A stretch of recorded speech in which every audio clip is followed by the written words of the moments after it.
आइए NEET aspirant, आज हम मिक्चुरेशन के कुछ इंपॉर्टेंट पॉइंट्स को यहाँ डिस्कस करेंगे और जल्दी से इसको याद करेंगे, ठीक है। तो मिक्चुरेशन आपको पता होगा, यूरिन के रिलीज के प्रोसेस को मिक्चुरेशन बोलते हैं।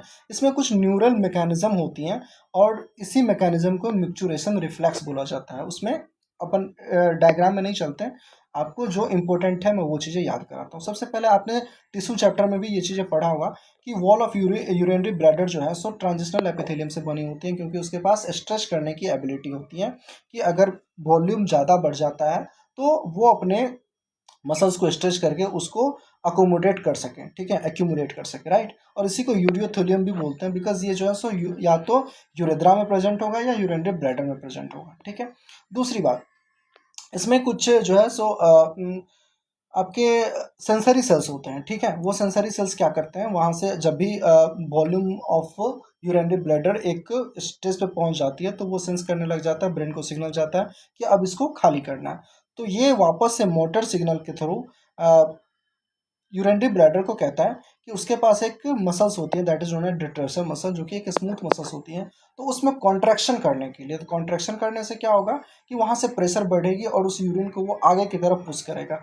आगे की तरफ पुश करेगा तो आगे आ जाता है आपका यूरेथ्रा। यूरेथ्रा में दो स्फिंक्चर होते हैं, ठीक है। तो that is internal and external sphincter. तो यूरेथ्रल स्फिंक्चर को क्या करेगा, वो रिलैक्स कर देगा। आपको कोई भी फ्लूइड कहीं से निकालनी है तो अगर आप बाहर की जो मसल्स है या बाहर की जो भी स्ट्रक्चर है उसको रिलैक्स करना होता है, तभी आप वहाँ से स्पेस बनेगा और यूरिन बाहर निकल आएगी। तो इस तरीके से यूरिन बाहर निकल जाती है। सवाल मेन इंपॉर्टेंट ये है कि जो आपका यूरिनरी ब्लैडर का मसल्स है वो कॉन्ट्रैक्ट करेगा और यूरेथ्रल स्फिंक्चर रिलैक्स करेगा। बस इतनी सी सवाल बनती है यहाँ से, ठीक है। अब देखो कुछ कॉमन फैक्ट है जो यूरिन के बारे में आपको ध्यान रखनी है कि पूरे दिन में 1 से 1.5 लीटर जनरली हम यूरिन को रिलीज करते हैं और उसी यूरिन के अंदर 25 से 30 ग्राम ऑफ यूरिया होता है। तो मीन्स 1-1.5 लीटर अगर आपने यूरिन पास किया तो 25 से 30 ग्राम ऑटोमेटिकली यूरिया आपका निकल जाता है। इसकी कलर क्या होती है, पेल येलो होती है। और मोस्ट इंपॉर्टेंट इसकी पीएच पूछी जाती है, that is around 6 and it is slightly acidic, ठीक है।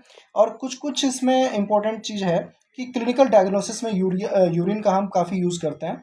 तो इससे कुछ पता चल जाता है कि किडनी की माल फंक्शनिंग अगर हो रही है तो वहाँ से हम उस चीज़ को आइडेंटिफाई कर पाते हैं। तो देखो अगर ग्लूकोज की अमाउंट ज़्यादा है तो ग्लाइकोसूरिया कहलाता है यूरिन में, और कीटोन बॉडीज अगर आ गई तो कीटोनूरिया कहलाता है। This are the indicatives of diabetes mellitus, ठीक है। ये सब आपके कॉमन फैक्ट्स हैं, और अगर आपको पूरे डिटेल में बहुत ही अच्छे तरीके से इसको पढ़ना है तो चैनल पे वीडियो डली हुई है, आप वहाँ जाके ज़रूर देखें और चैनल को सब्सक्राइब कर दें, वीडियो को लाइक कर दें। Thank you.